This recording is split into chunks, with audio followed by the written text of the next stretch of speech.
Hi, this is Sneha De. Welcome in my class. আজকে আমি start করছি monopolistic competition. আমি আজকে করাচ্ছি পেপার 2 ম্যানেজারিয়াল ইকোনমিক্স। ঠিক আছে, ম্যানেজারিয়াল ইকোনমিক্স এর চ্যাপ্টার 6 6A। ঠিক আছে, মনোপলিস্টিক কম্পিটিশন। চলো স্টার্ট করি। মনোপলিস্টিক কম্পিটিশনটা আসলে কি? দেখো, এমন একটা বাজার যেখানে অনেকজন বিক্রেতা থাকে।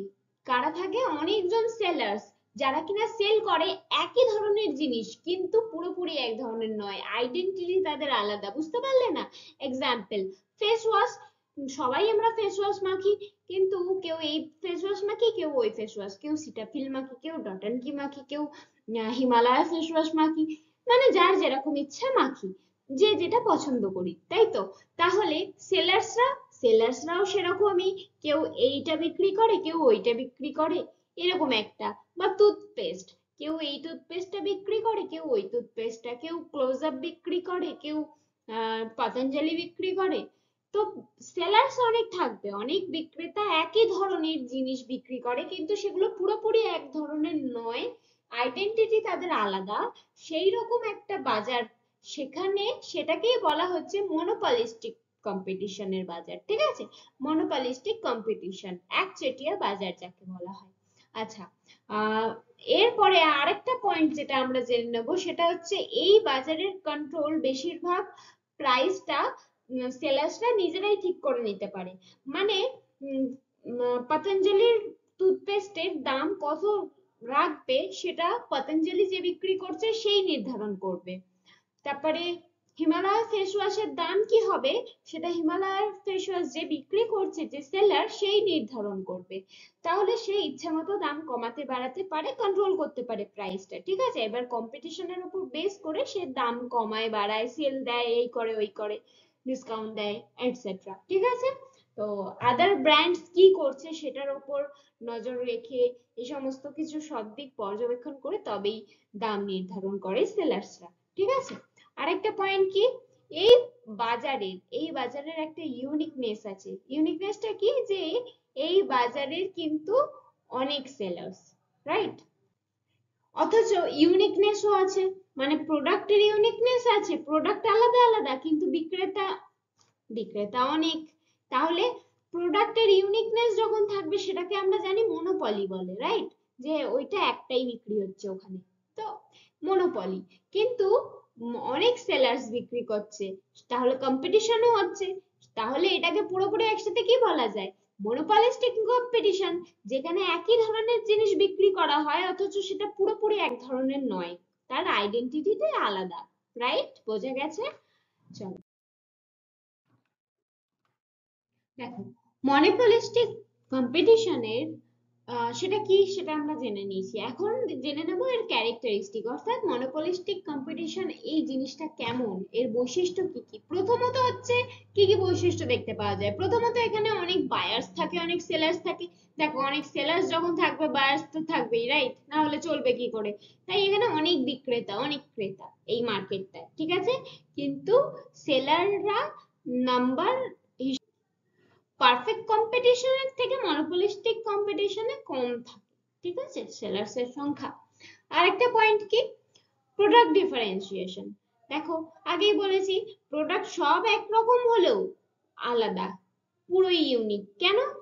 ব্র্যান্ড আলাদা, প্যাকেজিং আলাদা, কালার আলাদা, কোয়ালিটি আলাদা, স্টাইল আলাদা। তো কিন্তু প্রোডাক্ট একই, একই টুথপেস্ট, একই ধরনের টুথপেস্ট গুলো, মানে টুথপেস্ট তো টুথপেস্টই না, এবারে সেটা আলাদা আলাদা ব্র্যান্ডের, তাই সেটাই তার ডিফারেন্সিয়েশন। তাহলে প্রোডাক্ট থাকে একই রকম জিনিস কিন্তু ডিফারেন্ট ডিফারেন্ট দেখতে পাওয়া যায়, ইউনিকনেস দেখতে পাওয়া যায়। বোঝা গেল? আচ্ছা, ফ্রি এন্ট্রি এন্ড এক্সিট কেন?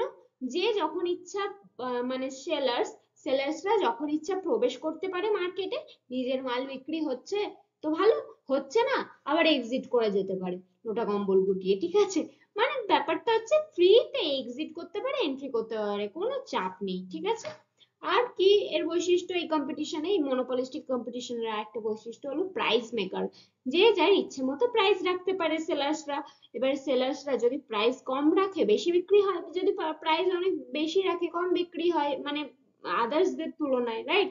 এবারে একই ধরনের ধরো ফেস ওয়াশ দুটোই মানে কোয়ালিটিটা একই ধরনের, ধরো দুটোই ভালো ফেস ওয়াশ, এবারে যে কোনো একটা নিলেই হবে।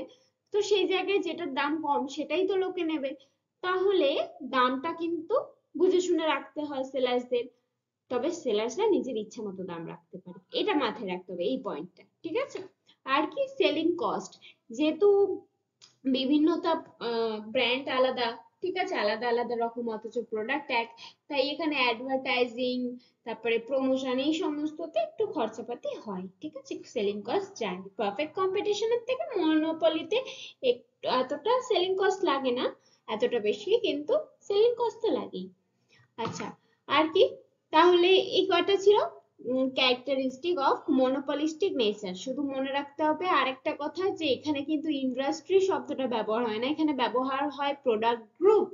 ইন্ডাস্ট্রি কখন ব্যবহার হয়? যখন একটা টুথপেস্টের ইন্ডাস্ট্রি, একটা ফেস ওয়াশের ইন্ডাস্ট্রি, একটা সাবানের ইন্ডাস্ট্রি, আলাদা আলাদা পণ্য, কিন্তু এখানে পণ্য সব একই রকমের, সব টুথপেস্ট, কিন্তু আলাদা আলাদা ব্র্যান্ড, কোনোটা ক্লোজ আপ, কোনোটা পতঞ্জলি, কোনোটা কোলগেট, কোনোটা ব্লা ব্লা ব্লা। তাহলে প্রোডাক্ট একই রকম কিন্তু ব্র্যান্ড আলাদা, তাই এটাকে আমরা বলবো প্রোডাক্ট গ্রুপ। কি বলবো? প্রোডাক্ট গ্রুপ, ঠিক আছে, ইন্ডাস্ট্রি বলবো না, তাই এই ধরনের মার্কেট মানে এই ফার্ম গুলোকে, ঠিক আছে? আচ্ছা, আর কি মনে রাখতে হবে, যে মেইন পয়েন্ট যেটা হচ্ছে প্রোডাক্ট একই ধরনের কিন্তু ব্র্যান্ড আলাদা।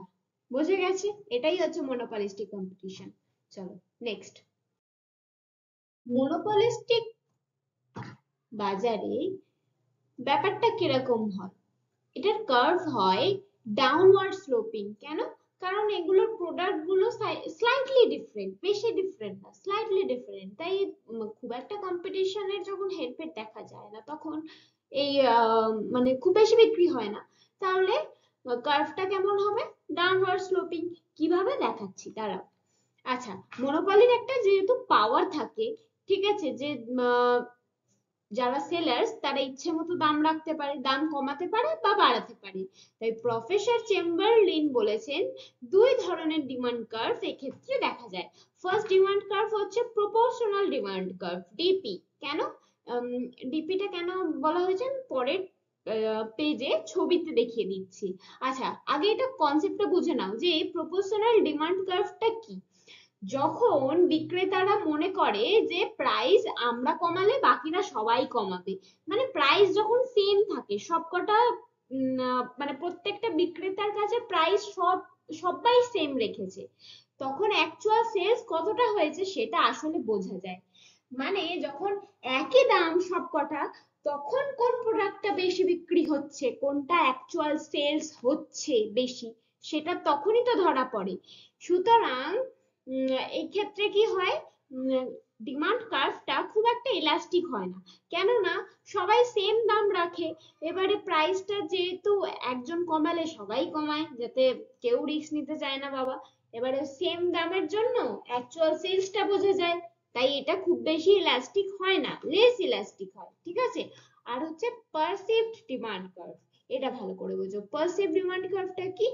যখন বিক্রেতা মনে করে যে আমি দাম কমালেও অন্য কেউ কমাবে না, ফলে আমার বেশি বিক্রি হবে, এরকমটা সে যখন মনে করে আর সেরকমটা সত্যি যখন হয়, তখন এটা হচ্ছে পাসিভ ডিমান্ড কার্ভ। পাসিভ মানেটা কি? আচরণ, মানে আহ কি বলবো, আশা করা, আশা করা, ঠিক আছে?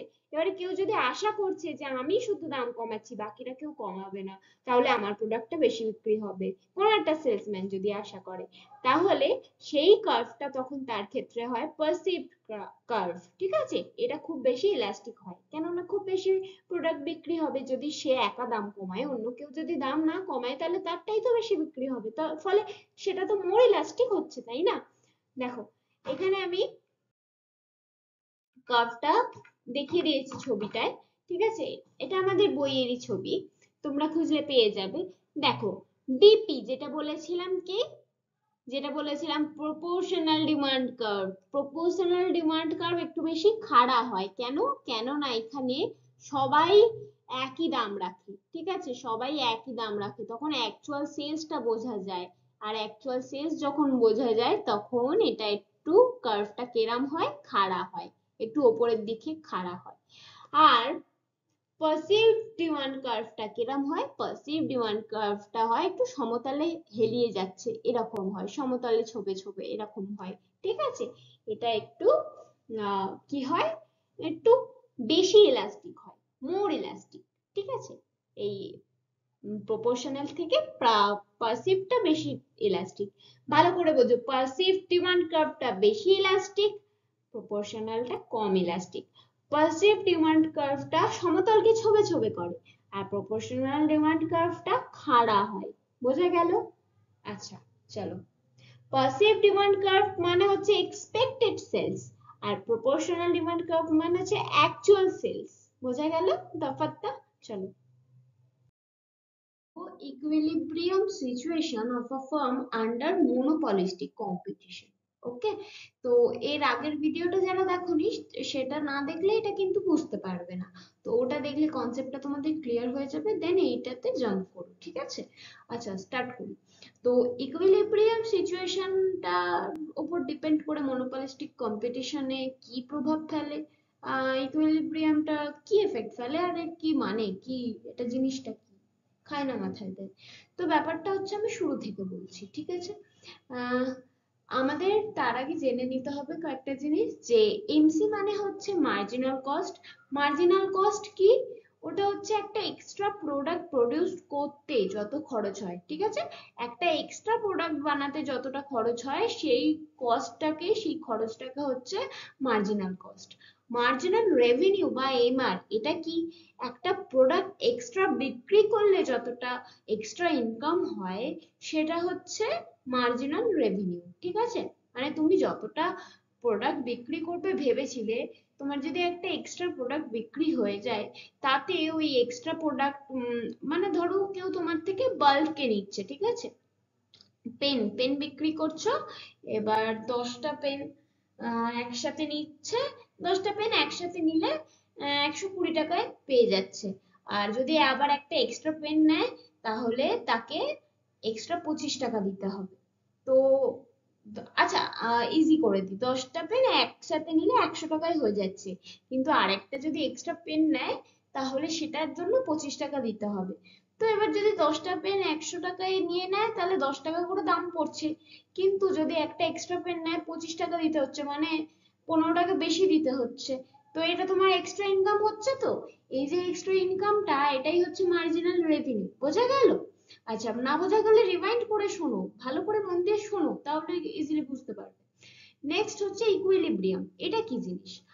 না বেশি প্রফিট পসিবল, না তো লস কমানো পসিবল, এমন একটা পয়েন্ট থাকে। গ্রাফটা যখন আমি দেখাবো, ঠিক আছে, ডায়াগ্রামটা, তখন ওই ডায়াগ্রামটাতে বুঝতে পারবে যে এমন একটা পয়েন্ট থাকে, যেই পয়েন্টে এসে গেলে ওই ফার্মে বা ওই বিজনেসের মধ্যে না তো বেশি প্রফিট করা পসিবল হবে, না তো লস কমানো পসিবল হবে। ওই যে ওই পয়েন্টটা, ওই পয়েন্টটাকে বলা হয় ইকুইলিব্রিয়াম পয়েন্ট। বোঝা গেছে? ইকুইলিব্রিয়াম হওয়ার কন্ডিশন কি? যে এমআর ইকুয়াল টু এমসি হতে হবে, ঠিক আছে? তবেই ইকুইলিব্রিয়াম হবে। মানে marginal revenue equal to marginal cost যদি হয়, ইকুয়াল হয়, তবে ইকুইলিব্রিয়াম পয়েন্ট ক্রিয়েট হয়। বোঝা গেল? আর MC curve cut MR curve from below, এই লাইনটা আমাদের মাথায় রাখতে হবে। এমসি কার্ভ, যে কার্ভ একটা আছে গ্রাফে, আমি ডায়াগ্রামে দেখাবো, যে কার্ভ একটা আছে এমসি বলে, ওই কার্ভটা এমআর কার্ভটাকে কাট করে নিচ থেকে। কিরকম? চলো নেক্সট পেজে দেখি ভালো করে। আচ্ছা, তার আগে আমরা ওই আগেরটা দেখে নিলাম। সুপার নর্মাল প্রফিট হয়, নর্মাল প্রফিট হয়, আর মিনিমাম লস হয়। শর্ট রান ইকুইলিব্রিয়ামে এই তিনটে হয়: super normal profit, normal profit, আর মিনিমাম লস। এখানে আমি তিনটেই একসাথে এঁকেছি যাতে তোমরা ডিফারেন্সটা একসাথেই বুঝতে পারো, ঠিক আছে, চোখে পড়ে ভালো করে। দেখো, ফার্স্টে আমরা একটা এরকম আঁকবো, ঠিক আছে, ওয়াই ওয়াই রেখা আর এক্স রেখা, রাইট? তারপরে আমরা এ আর টানবো, অ্যাভারেজ রেভিনিউ। ওকে, ফাইন। আর অ্যাভারেজ রেভিনিউ যত পড়বে, আর এমআর বা মার্জিনাল রেভিনিউ আরো স্প্রিডে নিচের দিকে পড়ে, ঠিক আছে? অ্যাভারেজ রেভিনিউ পড়লে এমআর আরো নিচের দিকে স্প্রিডে পড়ে, তাই ওটা আরো একটু স্লাইডলি সরে এসে হয় সবসময়। বোঝা গেল? এআর আর এমআর এই দুটো লাইন তোমরা এখন ফোকাসে করো, বাকিগুলো সব ছেড়ে দাও। এআর যত পড়ে এমআর আরো স্পিডে নিচের দিকে পড়ে। বোঝা গেল? আচ্ছা, এইদিকে আমি কোয়ান্টিটি ডিসপ্লে করেছি, আর এইখানে আমি রেভিনিউ বা কস্ট রেখা, এটা হচ্ছে রেভিনিউ বা কস্ট রেখা, আর এটা হচ্ছে কোয়ান্টিটি রেখা। আচ্ছা, এবারে আমরা জেনেছি যে এমসি এমসি কার্ভ রেখাটা এআর কে একদম তলা থেকে কাটে, ঠিক আছে? এমআর কে একদম তলা থেকে কাটে। তাহলে দেখো তলা থেকে ক্রস করেছে একদম, কাটস ফ্রম বিলো। আমরা আগের লাইনে বললাম তো যে MC curve Katz MR from below, right? আচ্ছা, একদম তলা থেকে কেটেছে। এই যে পয়েন্টটা তৈরি হয়েছে এটা হচ্ছে ইকুইলিব্রিয়াম পয়েন্ট। এই দেখো ই লেখা আছে, এটা হচ্ছে ইকুইলিব্রিয়াম পয়েন্ট, ঠিক আছে? এইখান থেকে আমি যখন সোজা লাইনটা টানবো তাহলে তৈরি হচ্ছে কোয়ান্টিটি ইকুইলিব্রিয়াম। কি তৈরি হচ্ছে? Quantity equilibrium. আর এখান থেকে এইদিকে যখন লাইনটা টানবো তখন তৈরি হবে, এটা হচ্ছে কস্ট। আর এটা যখন এই আর বা অ্যাভারেজ রেভিনিউ কে ছোবে, টাচ করবে, ওই সোজা লাইনটাই যখন এই জায়গাটা টাচ করবে, সে এআর লাইনটাকে টাচ করবে, এখান থেকে আরেকটা যখন কাটবো, ঠিক আছে, এখান থেকে আরেকটা যখন লাইন কাটবো সেটা হয়ে যাবে তোমার পিই বা প্রাইস ইকুইলিব্রিয়াম। বোঝা গেল? এবার দেখো কস্টের থেকে বেশি হচ্ছে প্রাইস ইকুইলিব্রিয়াম, তাহলে প্রফিট হচ্ছে, সিম্পল কথা, যে কস্টের থেকে প্রাইস ইকুইলিব্রিয়াম অনেকটাই বেশি হচ্ছে, তাই সুপার নরমাল প্রফিট। বোঝা গেল? যখন এ আর বেশি হবে এসি এর থেকে, এ আর এসি এর থেকে বেশি, দেখো বেশি, ইকুইলিব্রিয়ামের আন্দাজে দেখতে হবে, ইকুইলিব্রিয়ামটা যেখান থেকে সেখান থেকে এয়ারটা বেশি এসিটা কম, ঠিক আছে? আচ্ছা, তারপরে আমার হচ্ছে normal profit, AR equal to AC, যেখানে যেখানে মানে এটা কিন্তু কার উপর বেস করে, ইকুইলিব্রিয়ামের উপর বেস করে এআর ইকুয়াল টু এসি হতে হবে। কেন? দেখো, ওয়াই রেখা এক্স রেখা, দুটো লাইন টানবো, এমআর আর এআর, এআর যতটা স্পিডে পড়বে এমআর আরো বেশি স্পিডে নিচের দিকে পড়বে, তাই একটু সরে এসে হয়। এমসি রেখা টানলাম, এই যে এই এসি রেখাটা, ঠিক আছে, অ্যাভারেজ কস্টের রেখাটা, এইটা যখন উপর থেকে টাচ করে চলে যাচ্ছে, দেখো দুটোর মধ্যে ডিফারেন্স দেখো, এটা ভেতর থেকে, ঠিক আছে, আর এটা দেখো উপর থেকে, এই এয়ারের উপর থেকে টাচ করে বেরিয়ে যাচ্ছে, এই যে এই জায়গাটা টাচ করলো, তাহলে এখান থেকে আমরা সোজা ই পয়েন্ট, ই যেখানে এমসি রেখা যেখানে এই মার্কে ক্রস করেছে, এখানটা ইকুইলিব্রিয়াম পয়েন্ট, এটা আমরা জানি। এবার এখান থেকে সোজা দাগ টানলে কোয়ান্টিটি ইকুইলিব্রিয়াম পেয়ে যাব। এখান থেকে সোজা দাগ টানলে এই যে এই এসি তে যেখানে টাচ করেছে সেখান থেকে যদি লাইনটা টানি তাহলে আমরা পাবো প্রাইস ইকুইলিব্রিয়াম। ওকে, আর এটাই আমার হচ্ছে নর্মাল প্রফিট। দেখো একটাই সিঙ্গেল দাগ, প্রাইস ইকুইলিব্রিয়াম, আর এটাই হচ্ছে কস্ট। তো সেখানে কস্ট আর প্রাইস ইকুইলিব্রিয়াম প্রায় সমান সমান। অ্যাভারেজ রেভিনিউ আর অ্যাভারেজ কস্ট, অ্যাভারেজ রেভিনিউ আর অ্যাভারেজ কস্ট যেখানে প্রায় সমান সমান, সেই জায়গাটায় বলা হচ্ছে তোমার নর্মাল প্রফিট হবে, ঠিক আছে? প্রায় সমান সমান নয়, মানে সমান সমানই, তাকে বলা হচ্ছে নর্মাল প্রফিট।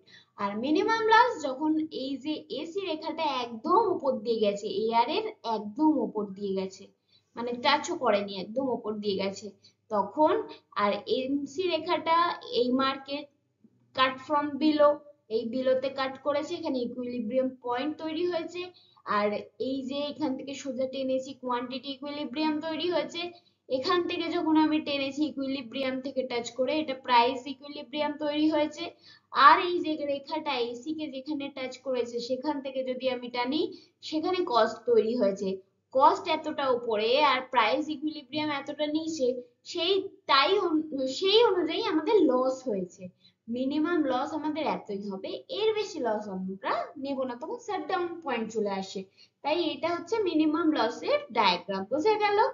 আচ্ছা, না বোঝা গেলে রিপিট দেখো, রিওয়াইন্ড করে দেখো, ভালো করে মন দিয়ে শোনো, আর আমার এই যে ইয়েটাকে ফলো করো, ঠিক আছে? আমি যেভাবে যেভাবে যেভাবে যেভাবে লাইনটাকে দেখাচ্ছি সেগুলো ফলো করো, ঠিক আছে? তাই বুঝতে পারবে।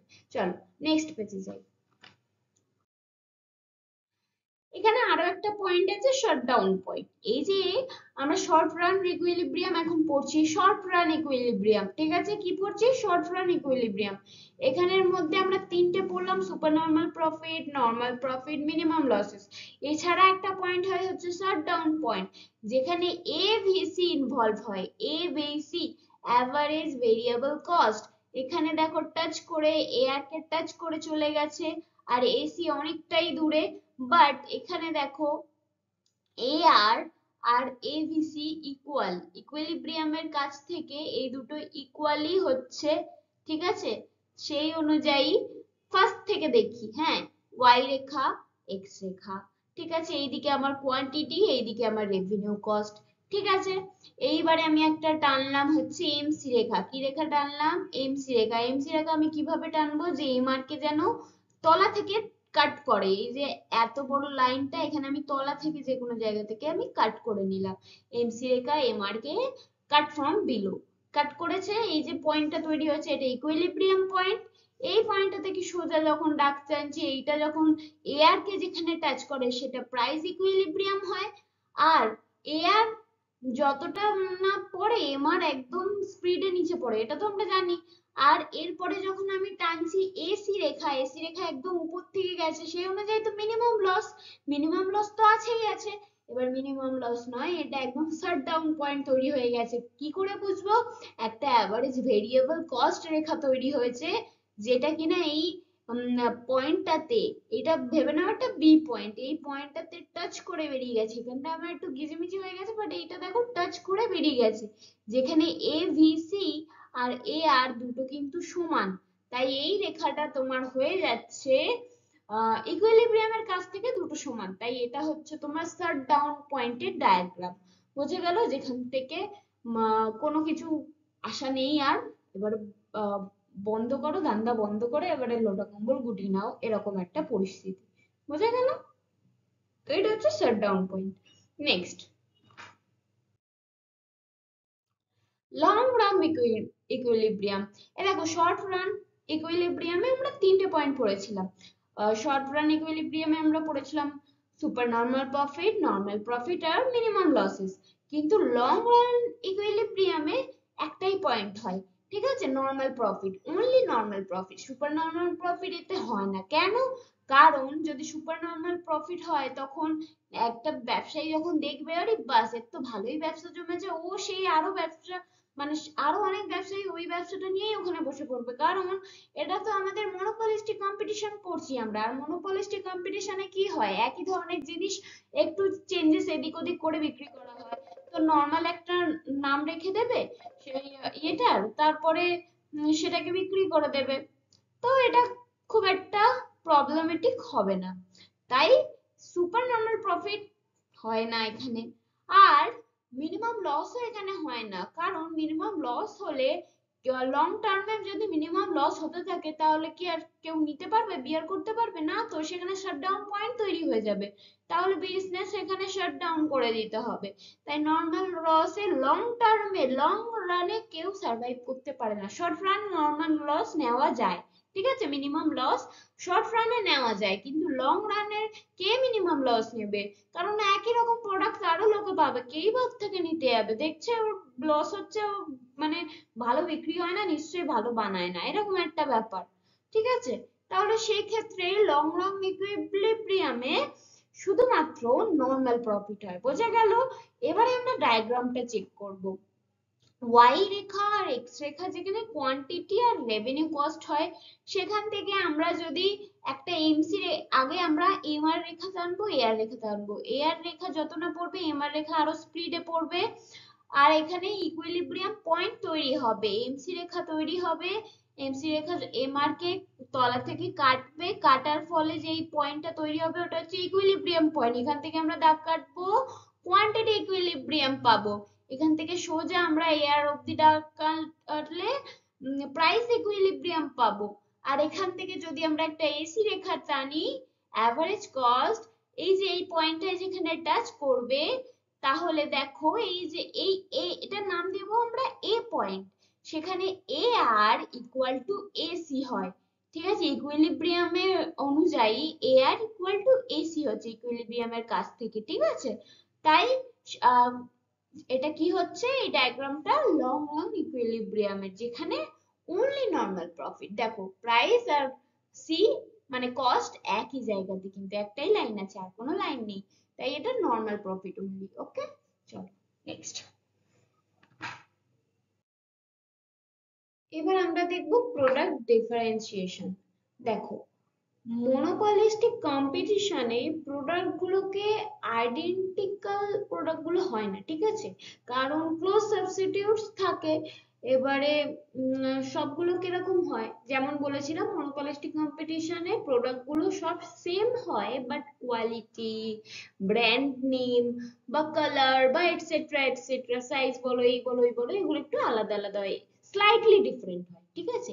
সেম প্রোডাক্ট স্লাইটলি ডিফারেন্ট, যেমন লাক্স সাবান আর ডাভ সাবান, দুটোই সাবান কিন্তু স্লাইটলি ডিফারেন্ট। ওকে, আচ্ছা, ব্র্যান্ড ডিফারেন্ট, সব ডিফারেন্ট। এবার দেখো টাইপস, ঠিক আছে।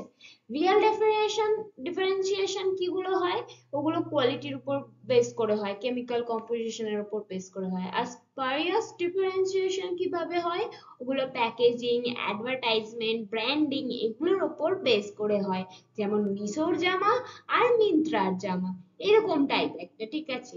একই রকম জামা তুমি দুইখানেই পাবে, কিন্তু ব্র্যান্ড আলাদা, প্যাকেজিং আলাদা, অ্যাডভার্টাইজমেন্ট আলাদা, কোয়ালিটি আলাদা।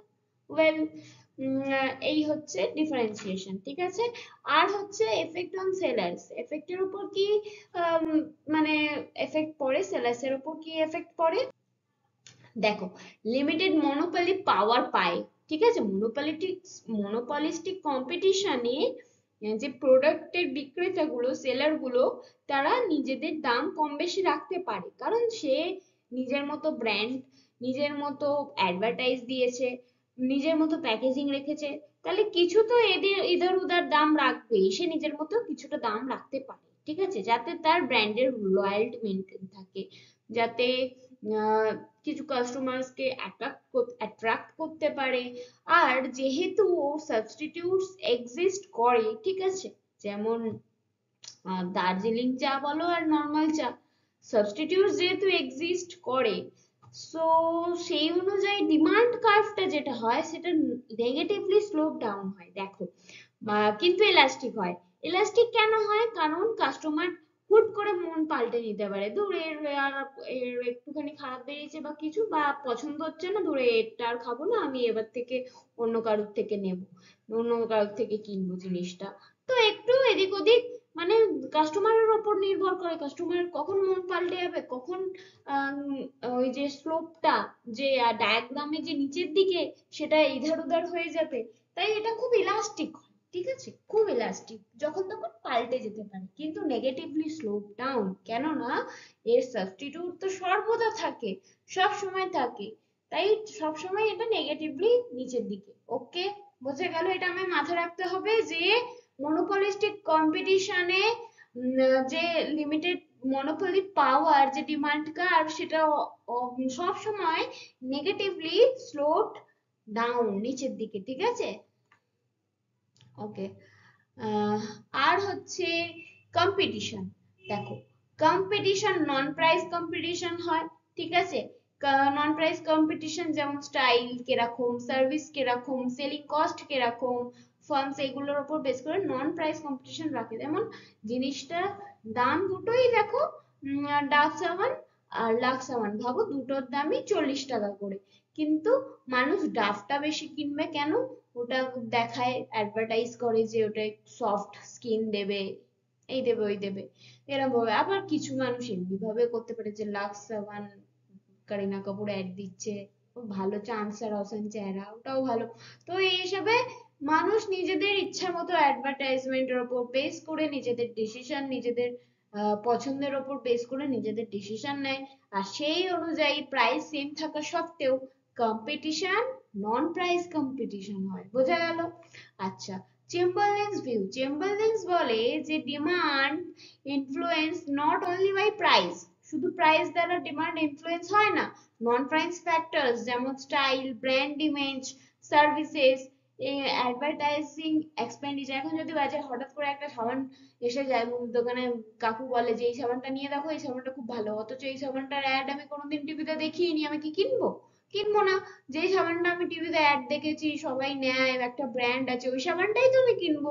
তো সেই অনুযায়ী নন প্রাইস ফ্যাক্টরস এটাও কিন্তু ডিপেন্ড করে, কেননা ওই সাবানটার প্রাইস হয়তো সেমই, স্টিল আমি ওটা নেব না, কারণ আমি ওটার সাথে অভ্যস্ত হয়ে উঠিনি এখনো, ওটার অ্যাডভার্টাইজমেন্ট দেখিনি, ওটা পপুলার হয়নি, নিচ্ছি না ওই জন্য এই মুহূর্তে। তো এরকম একটা ব্যাপার কাজ করে, ওর একটা ব্র্যান্ড ইমেজ নেই, তাই জন্য ওকে আমি কিনতে রিফিউজ করছি, রাইট? তো নন প্রাইজিং ফ্যাক্টরস গুলো বেশি এফেক্টিভ হয়। আর কারণ এগুলো তো কোয়ালিটির উপর ডিপেন্ড করে মানুষ কেনে, স্টাইল ব্র্যান্ড এগুলোর উপর ডিপেন্ড করে মানুষ কেনে, তাই নন প্রাইস ফ্যাক্টর অলওয়েজ বেশি ইফেক্টিভ হয়। ওকে, চলো next page. Analysis of selling cost or advertisement cost in monopolistic competition। দেখো, perfect versus monopolistic competition, perfect competition versus monopolistic competition। এখানে কি হচ্ছে, পারফেক্ট কম্পিটিশনে প্রোডাক্টটা সব সেম প্রোডাক্ট, ঠিক আছে, হোমোজেনিয়াস প্রোডাক্ট সব সেম, তাই অ্যাডভার্টাইজ দেওয়া ইউজলেস, কারণ একটা অ্যাডভার্টাইজ দিলে বাকি সবারই বিক্রি হয়ে যাবে, এর কোনো ব্র্যান্ড ব্র্যান্ড কিছু হয় না, কারণ সব সেম প্রোডাক্ট। আলু, বাজারে আলু কিনতে গেলে ও যদি অ্যাডভার্টাইজ দেয়, ওর আলু কি লোক বেশি নেবে না?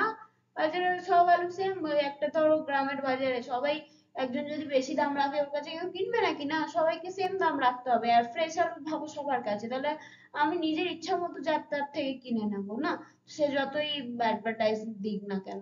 তো in monopolistic competition advertise, perfect কম্পিটিশনে অ্যাডভার্টাইজিং ইউজলেস হয়, কিন্তু মনোপলিস্টিক কম্পিটিশনে যেহেতু প্রোডাক্টটা একটু হলেও ডিফারেন্ট থাকে, স্টাইল ব্র্যান্ড এটসেট্রার উপর ডিপেন্ড করে, তাই ওটা অ্যাডভাইস দিলেই তবে ওটার লাভ, অ্যাডভাইস ছাড়া মনোপলিস্টিক কম্পিটিশনে খুব একটা লাভ হয় না, এরকম একটা ব্যাপার, বোঝা গেল? নেক্সট আর একটা কি, selling cost versus production cost. Production cost, cost of making the product, production কস্টে কি, cost of making the product, প্রোডাক্টটা তৈরি করতে যে কস্টটা হচ্ছে সেটা। সেলিং কস্ট, কোন কত টাকায় সেটা আমি বিক্রি করছি, বা প্রমোশন কস্ট বা অ্যাডভার্টাইজমেন্ট কস্ট, ওই মেকিং কস্ট প্লাস আরো এক্সট্রা কিছু কস্ট, সব মিলিয়ে সেলিং কস্ট, বুঝে গেল?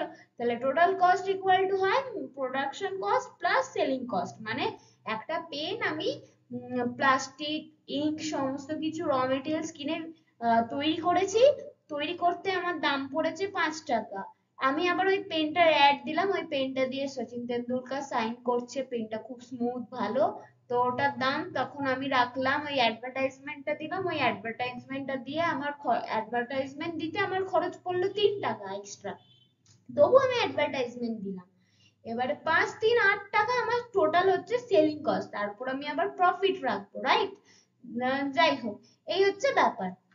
আচ্ছা, চেম্বারলিনস কনসেপ্ট কি? চেম্বারলিনস বলে যে একটা সেলিং কস্টে কিন্তু মনোপলিস্টিক কম্পিটিশনে ডিমান্ড ইনফ্লুয়েন্স করে, অর্থাৎ অ্যাডভার্টাইজ দিলেই মনোপলিস্টিক কম্পিটিশন, অর্থাৎ যেই জিনিসপত্রগুলো same same same but different, সেগুলোতে বেশি এফেক্টিভ হয়, বায়ার্স সেই ফার্মের প্রোডাক্টটা চুজ করে বেশি, রাইট? ডিমান্ড বেশি বাড়ে ওই অ্যাডভার্টাইজমেন্টের ফলে। সুতরাং এই মনোপলিস্টিক কম্পিটিশনে মনে রাখতে হবে যে অ্যাডভার্টাইজমেন্ট খুব গুরুত্বপূর্ণ ভূমিকা পালন করছে। ওকে, নেক্সট পেজ। আচ্ছা, ও আরেকটা পারপাস, এর পারপাস হচ্ছে ওই যে ডিমান্ড কার্ভটাকে একটু সরিয়ে দেওয়া, তবে কি হবে, রেভিনিউ বাড়বে, এইগুলো তোমার রেভিনিউ বাড়বে, আর কস্টের ওপর বেস করে আর কি। তো এটা একটা ওর ফেভার, মানে ওটা অবভিয়াসলি ফার্ম বিজনেস করে কি জন্য, রেভিনিউ বাড়ানোর জন্যই, তো ওটার জন্যই, যাতে কার্ভটা একটু সরে যায়, রেভিনিউটা একটু বাড়ে, তো এটাই এর পারপাস, এই অ্যাডভার্টাইজমেন্ট দেওয়াটা পারপাস হচ্ছে এটাই। Analysis of selling cost or advertisement cost in monopolistic competition এ why firms advertise, firms advertise দেয় কেন, যাতে বায়ার্স যাদের ইমপারফেক্ট নলেজ আছে ওই প্রোডাক্টের কোয়ালিটি বিষয়ে, প্রোডাক্টটার কেমন কি সেসব বিষয়ে, সেগুলো বিষয়ে তারা জানতে পারে, মানে আমরা আমরা যারা বায়ার্সরা জানতে পারি, কাস্টমাররা, তাই অ্যাডভার্টাইজ দেয়। তো অ্যাডভার্টাইজ দেখে আমরা জানতে পারি যে কেশ কালা মাখলে আমাদের চুল কালো হবে। তো এরকম একটা ব্যাপার, ঠিক আছে। আর advertisement creates brand loyalty, increase demand and raises revenue and profit. এটা আমরা জানি যে অ্যাডভার্টাইজমেন্টের ফলে ডিমান্ড বাড়ে, রেভিনিউ বাড়ে, প্রফিট বাড়ে। আচ্ছা, effect of advertisement has two rules. raises cost, দেখো অ্যাডভার্টাইজ যেহেতু দিলাম তাই আমার কস্টও বাড়লো, ওই অ্যাডভার্টাইজমেন্টটা দিতে গিয়ে আমার কিছু খরচ তো হয়েছে, অ্যাডভার্টাইজ এক্সপেন্সেস তো হয়েছে, তাই ওটার উপর আমার কিছু খরচ দিতে হলো, তাই ওটা একটা কস্ট বাড়লো। কিন্তু তার সাথে সাথে আমার ডিমান্ড কার্ভটাও আপওয়ার্ড রাইটে সরে গেল, রাইট? কেন? আমার সেলসও বাড়লো, রেভিনিউও বাড়লো। আমি ওই যে ওটা মানে অ্যাডভার্টাইজমেন্ট কি অ্যাকচুয়ালি একটা ইনভেস্টমেন্ট টাইপ, যে অ্যাডভার্টাইজমেন্ট আমি যেহেতু দিলাম আমার কস্ট লাগলো ঠিকই, আমার খরচা হলো একটু ঠিকই, কিন্তু তার ফলে অনেক লোক আমার জিনিসটা কিনলো, ফলে আমার সেলস আর রেভিনিউ অনেক বেশি বেড়ে গেল, ঠিক আছে, আমার জিনিসটার ডিমান্ড অনেক বেড়ে গেল। আচ্ছা, profit maximisation still occurs where, দেখো MR ইকুয়াল টু MC, আমরা জেনেছি MR ইকুয়াল টু MC হলে ইকুইলিব্রিয়াম পয়েন্ট তৈরি হয়, ওই ইকুইলিব্রিয়াম পয়েন্ট যেখান থেকে না তো বেশি প্রফিট করা যায় না তো লস কমানো যায়, ওটাই ইকুইলিব্রিয়াম পয়েন্ট আমরা জেনেছি। তো ওইখানে প্রফিট ম্যাক্সিমাইজেশন স্টিল অকার্স, ঠিক আছে। নেক্সট দেখো, perfect competition, আচ্ছা, comparative study among perfect competition, monopoly and monopolistic competition, ঠিক আছে, তিনটের মধ্যে কম্পেয়ার করা হচ্ছে perfect competition, monopoly and monopolistic competition। দেখো, perfect competition many firms, ঠিক আছে, homogeneous product, একই রকম প্রোডাক্ট থাকে, firms আর প্রাইস টেকার্স, ঠিক আছে, ফার্মস মানে প্রাইস সবাইকে এক রাখতে হয়। এক্সাম্পল মনে রাখবে, গ্রামের আলুর দোকান, সবজির দোকান, আলুর দোকান, এটসেট্রা। আর মোনোপলি যেখানে single seller, full control on price and output, ঠিক আছে, একটাই সেলার থাকে, নিজের ইচ্ছা মতো সে প্রাইস রাখতে পারে। এক্সাম্পল ভাবো ভাবো, এটা তোমরা ভাবো আর কমেন্টে জানাও, ঠিক আছে। আচ্ছা, মনোপলিস্টিক কম্পিটিশন যেখানে অনেক সেলার থাকে কিন্তু ডিফারেন্সিয়েট প্রোডাক্টস থাকে, ফার্ম আর প্রাইস মেকার্স নিজেদের ইচ্ছা মতো প্রাইস রাখতে পারে, ঠিক আছে।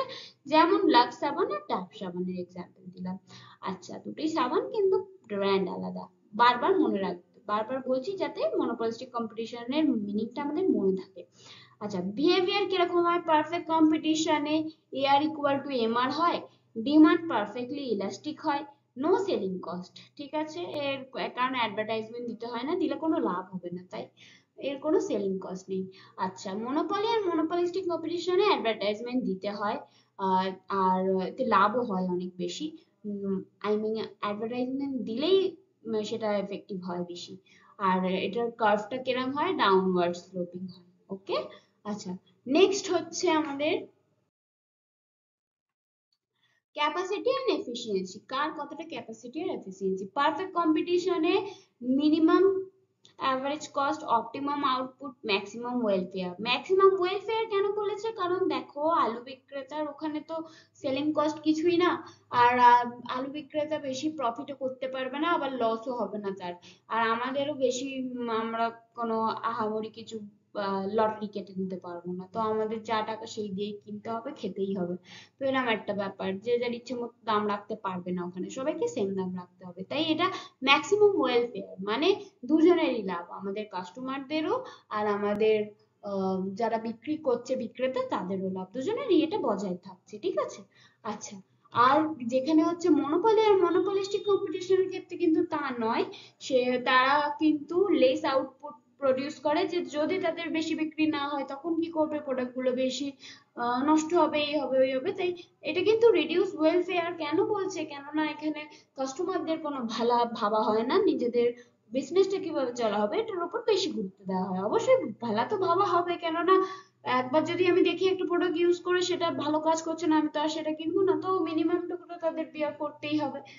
স্টিল খুব বেশি কিছু মানে ওরা নিজেদের প্রফিট বেশি রাখে, আর আমরা ব্র্যান্ডের ওপর গলে যাই বা কিছুর ওপর, সেটা ম্যাটার করে। ওকে, আর সাপ্লাই কার্ভ, এটা কি, এটার ক্ষেত্রে কেমন, কার উপর কি প্রভাব ফেলছে দেখো। পারফেক্ট কম্পিটিশনের ক্ষেত্রে MC above shut down supply curve, ঠিক আছে। Marginal cost above shut down, shut down কখন হবে না, শাট ডাউনের উপরে থাকবে সবসময়, ওকে। আর মনোপলি আর মনোপলিস্টিক কম্পিটিশন থেকে নো ডেফিনাইট সাপ্লাই কার্ভ, ঠিক আছে, MC equal to not supply, ঠিক আছে। আর পারফেক্ট কম্পিটিশন দেখো, মেন আমাদের এটা এক্সামের জন্য এই পয়েন্টটা মনে রাখতে হবে যে perfect competition ensures maximum efficiency and welfare. Perfect competition কিসের উপর জোর দেয়, ম্যাক্সিমাম এফিসিয়েন্সি আর ওয়েলফেয়ারের উপর। কিন্তু মনোপলি আর monopolistic competition sub optimum output দেয়, মানে নিজের মানে যতটা তাদের ক্ষমতা তার থেকে কম আউটপুট ওরা প্রডিউস করে, তার থেকে বেশি আউটপুট প্রডিউস, মানে যতটা ক্ষমতা ওরকম আউটপুট প্রডিউস করলে পরে যদি নষ্ট হয় তাদের ক্ষতি হবে বিজনেসের। সুতরাং যতটা দরকার তাদের কম, সাব অপটিমাম আউটপুট, যতটা ক্ষমতা তার থেকে কম আউটপুট প্রডিউস করে। আর ওয়েলফেয়ার লস, কাস্টমারদের কিন্তু ভালা ওখানে দেখা হয় না বেশি, বেশিরভাগটাই নিজের বিজনেসের ভালো দেখা হয়, ওকে। চলো, এই ছিল আমার সিক্স চ্যাপ্টারের সাবসেকশনে আর কি, যেটা আমাদের চ্যাপ্টার ছিল মনোপলিস্টিক কম্পিটিশন। ফুল চ্যাপ্টার কভার করে দিয়েছি। অনেক বেশি ধন্যবাদ পুরো ভিডিও দেখার জন্য। আই হোপ এটা দেখার পর তোমাদের কোনো রকম কোনো ডাউট থাকবে না এই চ্যাপ্টারটা নিয়ে, অ্যান্ড এক্সামে ফাটিয়ে আসবে। সো নেক্সট মানে এই উইক থেকে 9 তারিখ থেকে আমাদের এক্সাম পড়ছে। ইভেন যারা এমকম করছো না বা যারা অন্য কিছু করছো সেম টপিকে, তারা অলসো এখান থেকে দেখতে পারো। আর যারা এমকম অন্য কোথাও থেকে বা যেখান থেকেই করছো না কেন, কোনো প্রাইভেট বা সিইউ আন্ডার যেখান থেকেই করো না কেন, যদি টপিক গুলো থাকে, টপিক সেম, কনসেপ্ট সেম, তো you can refer to this video, okay, no issues. তো কেমন লাগলো ভিডিও জানিও। থ্যাংক ইউ, টাটা, আবার দেখা হবে।